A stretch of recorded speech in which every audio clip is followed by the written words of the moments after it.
I found out my husband was cheating while I was pregnant. When I found out I was pregnant, I couldn't wait to call my husband. I thought he would be happy, but he said, just get rid of it. I asked him if he was cheating. He replied, does emotional cheating count? Realizing I was pregnant, I went to the hospital immediately for a checkup. The results showed a gestational sac the size of a mung bean inside my uterus. Overjoyed, I called Sean to share the good news. I thought he would be as happy as I was. But he fell silent. He kept asking me, are you sure? Of course I was sure, the sac was there. After hearing me, Sean was silent again. The two silences gave me a bad feeling. After a long while, I finally heard his reply. He said, get rid of it. I was stunned, my body trembling uncontrollably. With a hoarse voice, I asked him why. He hesitated for a long moment before answering, I've fallen in love with someone else. Hearing his words, my breath grew heavy. I wanted to curse him, but the words caught in my throat. I didn't know what to say. Should I ask who he loved? Should I ask if he wanted a divorce? I didn't know what to do. Just a second ago, I was crying tears of joy over the pregnancy.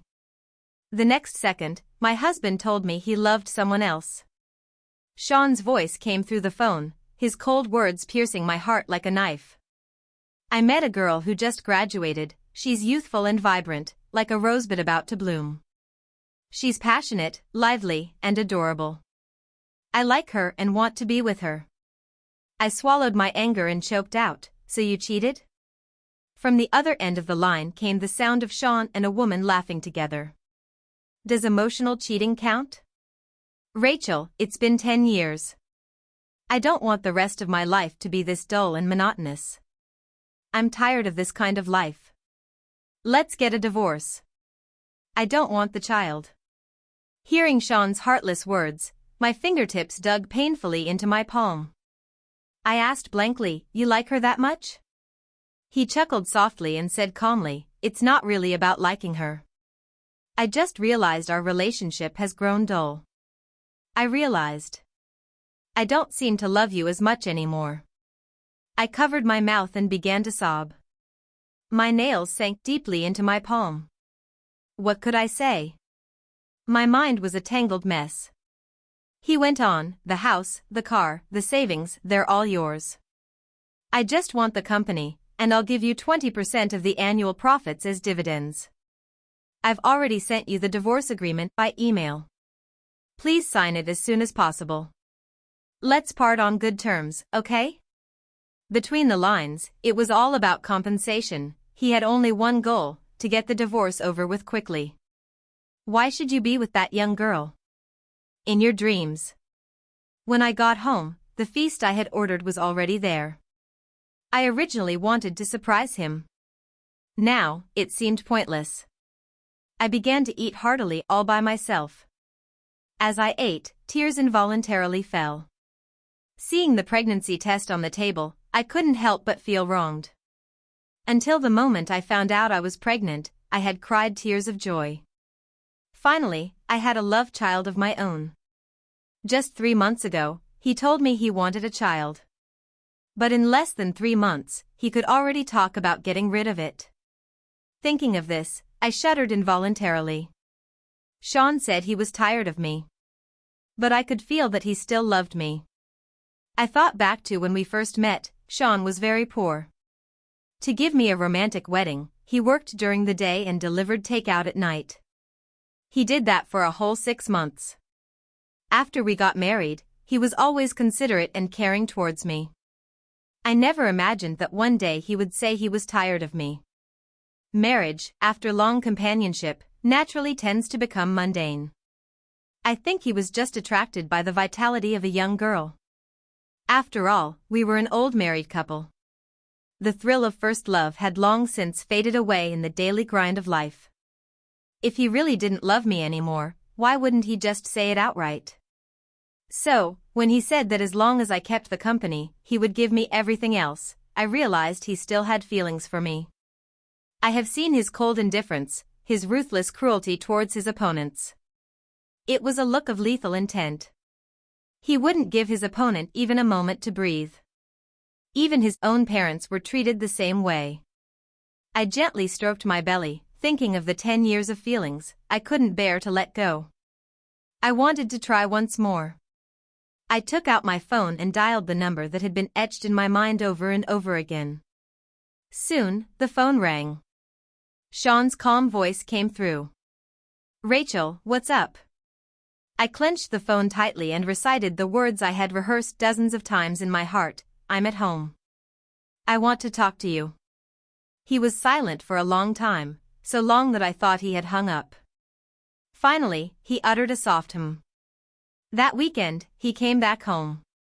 When he walked in, I was cooking the last dish. Seeing the table full of food, he looked somewhat surprised.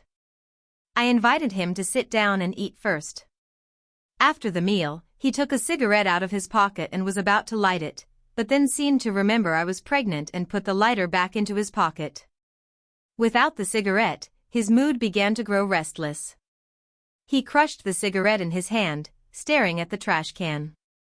"Rachel, I don't want to hurt you. I originally wanted to have a proper talk with you, didn't expect it to turn out like this. This child has come at the wrong time.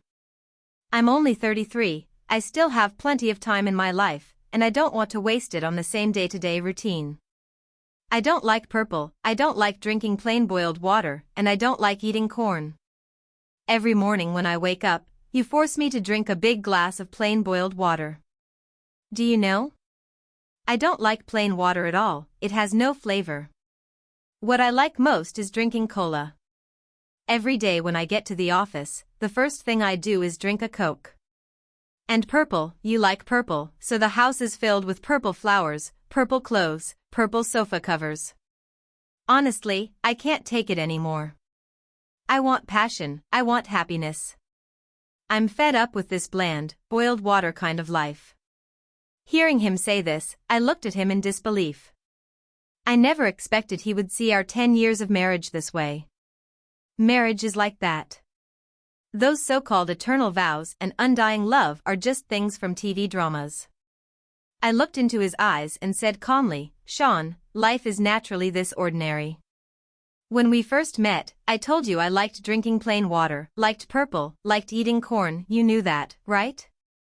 We've been together for 10 years, and now you're telling me you don't like it? Just because of these things, you want a divorce?" My body trembled uncontrollably. "Where are you going?" Sean grabbed me, asking nervously. "I'm going to lie down in the bedroom." I needed to think. Once inside the bedroom, I wrapped myself completely in the blanket. My body was so cold, shivering uncontrollably. When we first met, he said he would accept everything about me, including my love for purple, plain water, and corn. And when we traveled to Hainan years ago, he clearly said he wanted me to have a child. No matter the gender, he would love the baby. But now, he had gone back on his word. Seeing the purple decorations in the room, I spiraled into madness. I tore apart the purple flowers, the sofa fabric, the hanging paintings with wild abandon. Then I ran to the kitchen and threw all the corn from the fridge into the trash. Seeing my frantic actions, Sean was stunned. For a moment, he didn't know what to do. "All right, all the purple stuff is gone, and the corn's thrown away too," I said eagerly to Sean, trying to prove that I could accommodate him and didn't need those things. Sean sighed and said to me, "Rachel, there's no need to do all this." Just as I was racking my brain to say something, there was a knock at the door. When no one answered, Sean's phone rang again. Sean stood up and walked toward the door. A girl with a ponytail, wearing a short-sleeved denim dress, appeared before my eyes. Was she the girl Sean had mentioned? She was indeed full of youthful energy. The girl walked in without hesitation and sized me up from head to toe. "Is this your wife?" Sean looked at me with a heavy gaze but then snapped at the girl, "If you can't speak properly, get out." Sean paid no mind to the girl's scolding and just stuck out his tongue. As expected, you're past your prime, not as pretty as me." Seeing the change in my expression, Sean immediately stepped forward and pulled the girl close, as if afraid I would hit his precious. The girl winced in pain from being pulled and grew a bit angry. She huffed at Sean. "We agreed on 1 hour, look what time it is now. Tonight you promised to watch a movie with me, it starts in half an hour." Sean pressed his lips together, frowning deeply, he was displeased. The girl sensed it too. Suddenly, she stood on tiptoe and kissed Sean on the cheek. After the kiss, she dashed toward the door, glancing back at me with a raised eyebrow, as if to say, "See, your husband likes me. I'll wait for you in the car." The girl came like a gust of wind and left just as quickly. I knew some things had already changed. I couldn't hold on to him anymore. I thought, so this is the passion and joy Sean wanted. Or maybe this was what he had always truly liked. Because he had never encountered someone as plain and uninteresting as me before. So he developed a desire to conquer me. Looking back, Sean did indeed pursue me for a long time. After becoming his girlfriend, he took me to a friend's birthday party. His friends also asked him. Rachel just sits there every day, staring blankly at books and drawing. Don't you find that boring? At that time, Sean replied without a care. The moment she was reading in a white dress under the sunlight, I fell in love with her. Her personality isn't really my type, but I don't know why, I just like her and think about her all the time. Isn't that liking? Isn't that love? Back then, I was so embarrassed by these words that my face turned bright red. Now, looking back, Sean's liking and love for me was actually a man's desire to conquer. It turns out I was never really the type he liked. I was still lost in thoughts about the past when Sean came up beside me. I jumped up, ready to step forward. "Don't move," he said, then crouched down carefully to pick up the broken porcelain shards at my feet. Seeing Sean's cautious movements, my eyes welled up with tears. "Sean." "What?" "I agree." "Agree to what?" "Let's get a divorce." "What do we need for a divorce?" "ID cards, marriage certificate, proof of property division?" I ran to the dormitory, pulled the marriage certificate out of the cabinet, then took out my phone and glanced at the time.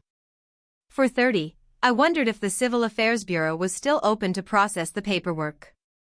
As I reached the door, I remembered, I hadn't grabbed my ID card yet. Sean watched me pacing back and forth, then suddenly grabbed my arm. "Rachel, what are you doing?" I pulled away from his grip and started rummaging through the cabinet and my bag. After a frantic search, I finally found my ID card in the bag. Looking at it, I said to Sean, "Let's go." But when I reached the door, I noticed Sean standing there, frozen in place. "Rachel, what exactly do you want to do?" I looked at him in surprise. Wasn't he the one who talked about divorce? His eyes were filled with a tangled mix of emotions, reluctance, sadness. I rubbed my eyes, thinking I must be mistaken. But when I looked again, Sean's eyes were already red-rimmed. In that instant, all my strength left me, and I collapsed to the floor. Sean hurried over and carried me to the bed. He stared intently at my face. I didn't look at him, closing my eyes, just wanting to sleep. Soon, exhausted in both body and mind, I drifted off. When I woke early the next morning, I saw Sean leaning against the window, asleep. He had taken care of me all night? Since we got married, Sean had actually been very good to me. Every month he would proactively give me a salary, and on holidays he'd add a little romance, bringing small gifts. When did he change? I thought a lot about it. Was it last month when he suggested rowing and I refused? Or the month before last when he booked a hotel room, waiting for me to watch a movie, but I went home to sleep and forgot? As I pondered when he had changed, he woke up. By the time he was dressed and finished washing up, it was already noon.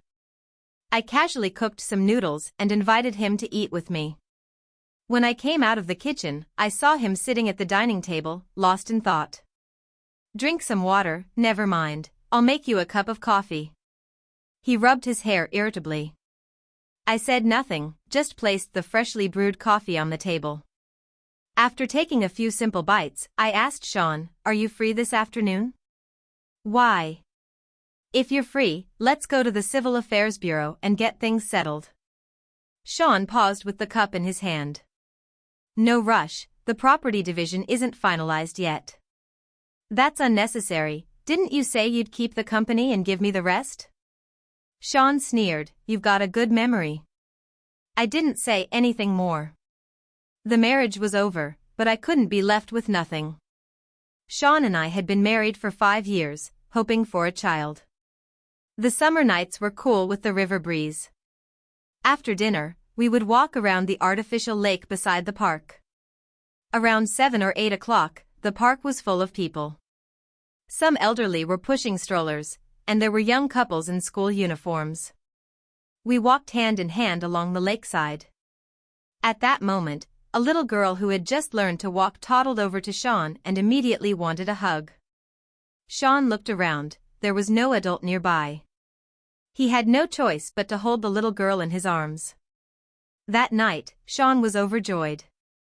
On the way home, he suddenly said to me, "Rachel, let's have a child." I asked him if he preferred a boy or a girl, and he said, "A beautiful daughter." Then we started actively trying to conceive. At first, we were full of enthusiasm. But we just couldn't get pregnant. As time went on, that enthusiasm was completely drained. In the end, we even went to the hospital for a full checkup. The doctor said both of us were healthy. He told us to keep a calm mind and let nature take its course. I couldn't help but mind it. The inability to conceive made me anxious. I lost my temper every day. Even the smallest things would irritate me.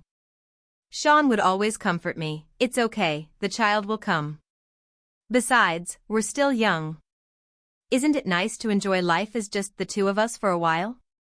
The moment I finally found out I was pregnant, I wept with joy. A long-cherished wish was about to come true. But reality slapped me hard. Sean wanted a divorce. I wasn't even prepared for it. I touched my belly, where a little piece of him was already growing. As I stepped out the door, Sean said to me, "Let's not keep the child." Before I could answer, Sean took me to the hospital. After all the tests, the doctor asked if we were sure we didn't want to keep it. He said, "Yes. Let me check the schedule. Can we arrange the procedure for next Wednesday?" A whole week's wait. I clenched my fists, "Can't it be today?" The doctor glanced at us and calmly explained, "Surgery isn't something you can just do on a whim, there's a lot of preparation involved." "Can't it be done earlier?" "It can be, but are you sure your body can handle it? After all, surgery has a significant impact on the body." "I can." "Are you sure?" "Yes." "All right then, I'll schedule it for tomorrow afternoon." The doctor processed my hospital admission, and the nurse went over various precautions with me. Sean, however, turned and left. He said, "I'm going out for a smoke." When I came out, I found him sitting on the hospital porch, hunched over, head down, looking a bit defeated. When he saw me approaching, he quickly flicked the cigarette butt away. As the nurse wheeled me into the operating room, Sean whispered a soft apology in my ear. The moment the operating room door closed, I vaguely saw Sean crying. I lay on the cold operating table as the doctor began the pre-surgery briefing. As I waited for the anesthesiologist, I regretted it. This child, I wanted to keep him. Not for anything else, but because he chose me to be his mother. Half an hour later, I was wheeled out of the operating room. Sean looked at me with surprise, but when he saw my pale face, he closed his mouth. He didn't ask any more questions. Sean's phone rang, and a sweet female voice came from the other end. He said to me apologetically, "Rachel, I have something to take care of and need to go out now." I nodded, signaling him to leave quickly. After he left, I quickly completed the discharge procedures.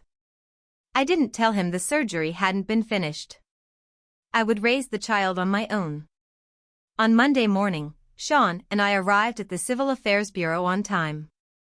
The staff processed the paperwork swiftly. The moment I received the divorce certificate, I felt a sense of relief. He wanted freedom, so I gave him freedom. When we parted, he said to me, "Rachel, if you ever run into trouble, you can come to me." I didn't answer. Since we chose to separate, it had to be thorough. The assets were quickly settled, just as he said. He kept the company, and everything else was mine. As a divorced woman with this sum of money in hand, I no longer had to worry about the rest of my life. I was ready to leave this place. I quickly contacted a real estate agent and listed all the properties. At the same time, I sent my resignation letter to the company. I packed up Sean's personal belongings and sent them over. As for how he would handle them, I didn't inquire. Within half a month, I sold all the properties and bought a plane ticket to City H. I was a girl who grew up an orphan. What attracted him was that calmness. Like having had too many delicacies, sometimes a simple bowl of porridge and side dishes can taste endlessly delicious. 10 years, Sean and I have known each other and been married for a decade. He pursued me, and it was a hard chase. I had to do a lot of mental preparation before agreeing to be with him. After all, he was so outstanding. I was afraid it was just a fleeting fancy. So, throughout this relationship, I never truly invested myself. Sean is handsome, comes from a good family, and a man like that holds a fatal attraction for any girl. Since middle school, many girls have chased after Sean. School beauties, models, little celebrities, he's dated them all. Just as he said, he likes things that are passionate and joyful. After all these years together, he and I are still people from two different worlds. There's a chasm between us. When we started dating, I told him we couldn't last long. He said we would. When we got married, I told him again we couldn't last. He said we would. To me, my relationship with Sean was nothing more than a game. He was the one who pulled me forward step by step. Maybe reaching this point today isn't entirely because of him. After all, my love has always been held back. At the moment of parting, I called him. Told him I was leaving. He responded with a grunt. Hanging up, I boarded the plane. I arrived in a southern city, where the blue sky and white clouds I love awaited me. I rented a farmhouse courtyard and carved out a small vegetable garden for myself. Every day, I read books and tended the garden, living a life of pure joy.